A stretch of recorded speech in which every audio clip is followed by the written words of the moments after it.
নমস্কার, আপনারা দেখছেন জেলার ১ নম্বর online TV channel Birbhum RC TV. শুরু করছি আজকের সংবাদ। বিস্তারিত সংবাদে যাবার আগে দেখে নেব সংবাদ শিরোনাম। রাস্তার দুপাশে অবৈধ দোকানপাট সরানোর নির্দেশ রাজনগরে।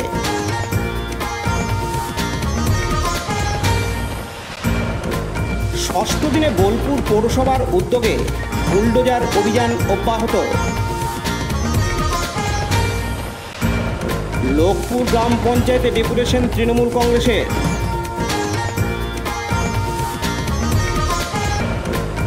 মোরারই থানা ও জেলা আবগারি দপ্তরের উদ্যোগে বিশেষ অভিযান। এলাকায় হয়নি বৃষ্টি, চাষিদের মাথায় হাত খয়রাশোল এলাকায়।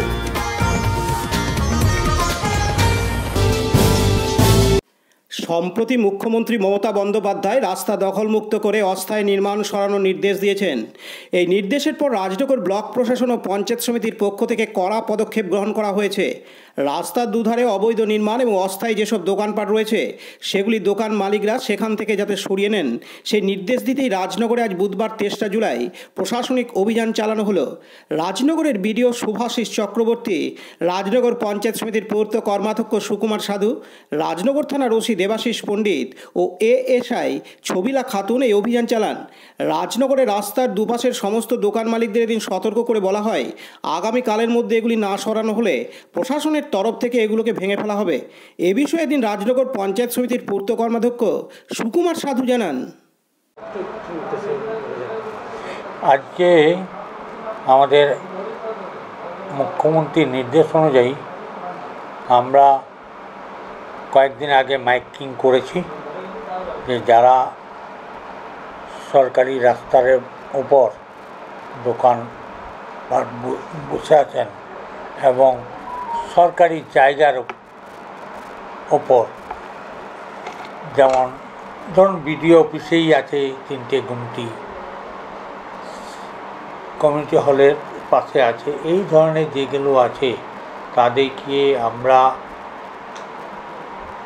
থানার অফিসার ইনচার্জ, বিডিও সাহেব এবং আমি পঞ্চায়েত সমিতির পক্ষ থেকে যৌথ উদ্যোগে সমস্ত যারা ইনক্লুড করে আছে তাদেরকে সতর্ক করা হলো যে আপনারা তুলে নেন, নিজেদের যা মালপত্র আছে গুটিয়ে নেন, তাছাড়া জিএসপি আসবে তখন আপনাদের ক্ষতি হবে।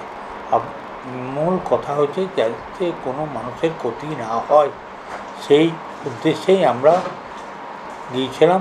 তাছাড়া ধরুন মাইকিং করেছিলাম, তাহলে আর বলার দরকারই হয় না, কিন্তু আমরা এটা ব্যক্তিগতভাবেই করলাম। কালকে আবার তাদের কাছে সরকারিভাবে নোটিশ পৌঁছে যাবে।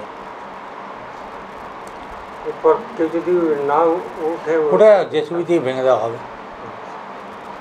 যেটা সব জায়গায় চলছে সেটাই। তবে সবাই আমাদের কথায় সাড়া দিয়েছে, আমরা নিজেরাই সরিয়ে নেব, এটা আমরা দেখেছি। আজকে পরে যদি না হতে তারই ক্ষতি হবে। খান আরশাদের report, Birbhum RC TV, Rajnagar.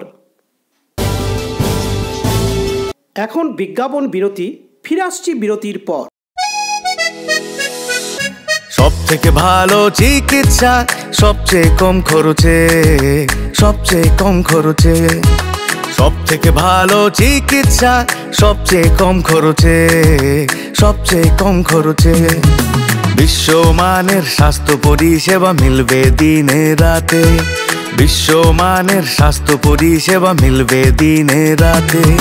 মণি মহেশ হসপিটাল, মণি মহেশ হসপিটাল, মণি মহেশ হসপিটাল, মণি মহেশ হসপিটাল। মণি মহেশ হসপিটাল, দুবরাজপুর, বীরভূম।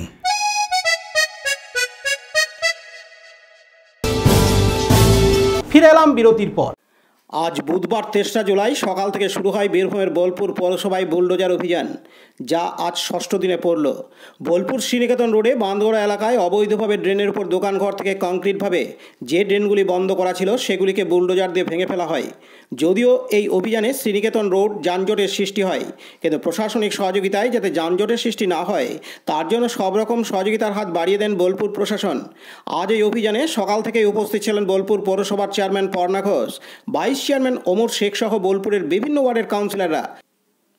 কাজী আমিরুল ইসলামের report, Birbhum RC TV, Bolpur.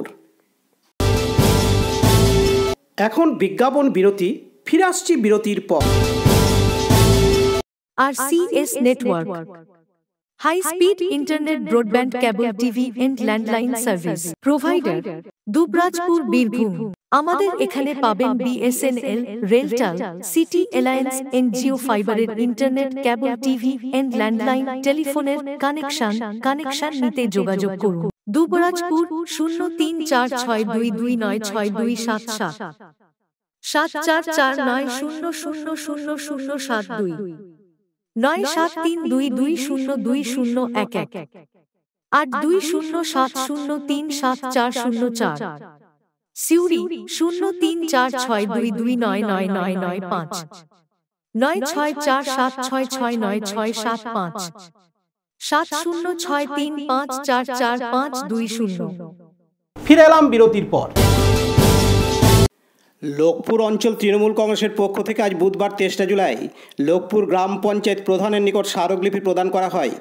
এদিন লোকপুর অঞ্চল তৃণমূল কংগ্রেসের দলীয় কার্যালয় থেকে মিছিল সহযোগে পঞ্চায়েত অফিসের সামনে জমায়েত হয়ে তাদের দাবি দেওয়ার সম্মিলিত স্লোগান তুলে বিক্ষোভ প্রদর্শন করতে থাকেন। যদিও ডেপুটেশন ঘিরে লোকপুর থানার পক্ষ থেকে আগেভাগে বিশাল পুলিশ বাহিনী মোতায়েন করা হয় অপ্রীতিকর ঘটনা এড়াতে। ডেপুটেশনের দাবিসমূহের মধ্যে ছিল পানীয় জলের সুব্যবস্থা, এলাকার নর্দমা পরিষ্কার করা, 100 দিনের কাজ শুরু করা, পঞ্চদশ অর্থ কমিশনের কাজ ত্বরান্বিত করা, সঠিক সময়ে গ্রাম পঞ্চায়েত অফিস খোলা বা কাজ করা এবং কর্মচারীদের নিয়মিত উপস্থিতি, জনগণের সঠিক পরিষেবা প্রদান, স্বচ্ছ ভারত মিশনের তথ্য প্রকাশ করা, আবাস যোজনা, বার্ধক্য ভাতা প্রভৃতি। মিছিল ও ডেপুটেশনের নেতৃত্বে ছিলেন খয়রাসোল ব্লক তৃণমূল কংগ্রেসের কোর কমিটির 2 সদস্য উজ্জ্বল হক কাদেরি ও কাঞ্চন দে। এদিন লোকপুর অঞ্চল তৃণমূল কংগ্রেসের আহ্বায়ক দীপক শীল জানান, অঞ্চল তৃণমূল কংগ্রেসের পক্ষ থেকে লোকপুর গ্রাম পঞ্চায়েতের প্রধান মহাশয়কে ডেপুটেশন দিয়েছি। আমাদের 11 দফা দাবি নিয়ে আমরা প্রধান মহাশয়ের কাছে গেছিলাম। 11 দফা দাবির মধ্যে ছিল 100 দিনের কাজ অবিলম্বে শুরু করতে হবে, রাস্তাঘাটের সুব্যবস্থা করতে হবে, মূলত পানীয় জলের উপর আমরা বিশেষ জোর দিয়েছি। আমাদের এখানে পানীয় জলের খুবই সংকট এবং এই দাবদাহে মানুষ পানীয় জল ঠিকমতো পাচ্ছে না, অনেক কল বিকল হয়ে আছে। যে কলগুলো সারাসারি করছে সেই মালগুলো অত্যন্ত নগণ্য মানের, সেগুলো নিয়ে আমরা বলেছি। মাননীয় প্রধান মহাশয় আমাদের কথাগুলি ধৈর্য সহকারে শুনেছেন, এক্সিকিউটিভে ছিলেন, ওনারা আমাদেরকে আশ্বস্ত করেছেন যে আমরা যথাসাধ্য মতো আপনাদের দাবিগুলো মেনে আমরা কাজ করব, এই আশ্বাস ওনারা আমাদেরকে দিয়েছেন। আমরা ওনাদের কথা শুনে শান্তভাবে, খুবই সুস্থভাবে আমরা তাদের সঙ্গে কথা বলেছি এবং আমাদের আরও কর্মী যারা ছিলেন তারাও খুব শান্তির সঙ্গে আমাদের ধৈর্যের সঙ্গে আমাদের কথাগুলো শুনেছেন। শেখ রিয়াজুদ্দিনের report, Birbhum RC TV, Lokpur. এখন বিজ্ঞাপন বিরতি, ফিরে আসছি বিরতির পর। বঞ্চনার অবসান, শ্রমের সম্মান। 100 দিনের কাজের অদক্ষ শ্রমদানকারীদের জীবনে এলো নতুন প্রভাতের আলো। মাননীয় মুখ্যমন্ত্রী মমতা বন্দ্যোপাধ্যায়ের উদ্যোগে তাদের 2 বছরের বকেয়া মজুরির বঞ্চনার অবসান হলো। সম্পূর্ণ রাজ্য সরকারের নিজস্ব তহবিল থেকে 2651 কোটি টাকা ব্যয়ে 59 লক্ষ অদক্ষ শ্রমদানকারীদের বকেয়া মজুরি প্রদান করা হয়েছে। হাসি ফুটেছে রাজ্যের সকল অদক্ষ শ্রমদানকারীদের মুখে। পঞ্চায়েত ও গ্রামোন্নয়ন দপ্তর, পশ্চিমবঙ্গ সরকার কর্তৃক জনস্বার্থে প্রচারিত। ফিরে এলাম বিরতির পর। গতকাল অর্থাৎ মঙ্গলবার 2রা জুলাই বীরভূমের মোরারই 1 নম্বর ব্লকের অন্তর্গত রাজগ্রাম গ্রাম পঞ্চায়েতের ডুরিয়া গ্রামে মোরারই থানার পুলিশ ও জেলা আবগারি দপ্তরের উদ্যোগে এক বিশেষ অভিযান চালানো হয় অবৈধ মদ তৈরির কারখানাগুলিতে। ওই গ্রামের ভেতরে অভিযান চালিয়ে এক ব্যক্তির গোডাউন থেকে অবৈধ মদ তৈরি করার জন্য প্রায় 900 টিন কাঁচা গুড় পাওয়া যায়। বহু সংখ্যক কাঁচা গুড়ের গুদামজাত দেখে মোরারই থানার পুলিশ ও জেলা আবগারি দপ্তরের আধিকারিকদের চক্ষু চড়ক গাছ। সমস্ত কাঁচা গুড়ের টিনগুলি বাজেয়াপ্ত করে মোরারই থানার পুলিশ, কিন্তু গ্রেপ্তারের কোনো রকম খবর পাওয়া যায়নি। যদিও মোরারই 1 নম্বর ব্লকে রাজগ্রাম অঞ্চলের এই সমস্ত গ্রামগুলি মদ তৈরিকে একটি শিল্পে পরিণত করেছে। উল্লেখ্য, এর আগে বহুবার এই সমস্ত গ্রামগুলি থেকে অভিযান চালানো হলেও অবৈধ মদ তৈরি করা বন্ধ হয়নি। কেন অবৈধ মদ তৈরি বন্ধ করা হচ্ছে না, উঠছে নানান প্রশ্ন। দীপু মিয়ার রিপোর্ট, বীরভূম RCTV, মুরারোয়। বীরভূম জেলার খয়রাশোল থানা এলাকায় ধান চাষ করার মতো বৃষ্টি হয়নি। না আছে ধান মাঠে জল, না আছে পুকুরে জল। পুকুর শুকিয়ে গেছে। বিগত কয়েক মাসে খয়রাশোল থানা এলাকায় ভারী বৃষ্টি হয়নি বলছেন চাষিরা। গতকাল মঙ্গলবার 2রা জুলাই বিকেল থেকে হালকা বৃষ্টি শুরু হয়েছে, যেটা ধান চাষের পর্যাপ্ত বৃষ্টি নয়। চাষ না হলে সংসার চালানো দায় হবে। সাথে সাথে গোপালকদের মাথায় হাত, কারণ বিগত 2 বছর চাষের উপযুক্ত বৃষ্টি না হয় ধান চাষ হয়নি। ফলে গরু বাছুরের খাওয়ার খড়ও ছিল না।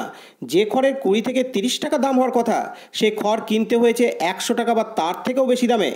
চাষিরা বলছেন, এবছর চাষ না হলে আগামীতে কি হবে জানি না। চাষিদের সংসার চলবে কিভাবে? ডিজেল লিটার প্রতি 91 টাকারও বেশি দাম। ডিজেল মেশিনে মাঠে জল দিয়ে চাষ করা সম্ভব নয়। বীজতলা শুকিয়ে যাওয়ার মতো অবস্থা। এরপরও বৃষ্টি না হলে চাষিরা ভয়ানক অবস্থার সম্মুখীন হবে। এদিন স্থানীয় চাষি দীপক পাল জানান, এবছর এখনো পর্যন্ত যা বৃষ্টি যা অবস্থা, তাতে চাষ কতটা করলেন? চাষ এখন কোথাও করবেন না, 2 বছর তো বন্ধই চাষ টোটালি বৃষ্টির জন্য। এবছর বৃষ্টি হয় না, বিচন মরে গেল। তাই সব এখন যা পরিস্থিতি, তাতে চাষিরা জল হলেও বিচন খুঁজতে লাগবে। তার কেন? বৃষ্টির জন্য। বৃষ্টির জন্য বিচন মরে গেছে সব। পুকুরে জল নাই, ডোবাটাইতে কাঁদরেও জল নাই। হ্যাঁ, তাতে যা ডিজেলের অবস্থা, এই তো দাম বাড়ছে, মানুষ কীভাবে চাষ করছে? গত বছর ওই অবস্থায় গেছে, খড় তো নাই। হ্যাঁ, গরু তো রাখা হয়েছে না, গরু সব বিক্রি করে দেওয়া হয়েছে। তো যদি চাষ না হয় তো আপনার তো সংসার চলবে কি করে? না, সংসার তো চলবেই না। হ্যাঁ, তো সমস্যাই বেটায়। এখনো পর্যন্ত অল্প চাষ করেন নাই? না, অল্প না। আপনার কি নাম? আমার নাম দীপক পাল। বাড়ি মাউথগেট। বিপিন পালের রিপোর্ট, বীরভূম RCTV, খয়রাশোল। আজকের সংবাদ এই পর্যন্ত। পরবর্তী সংবাদের জন্য চোখ রাখুন বীরভূম RCTVর পর্দায়। নমস্কার।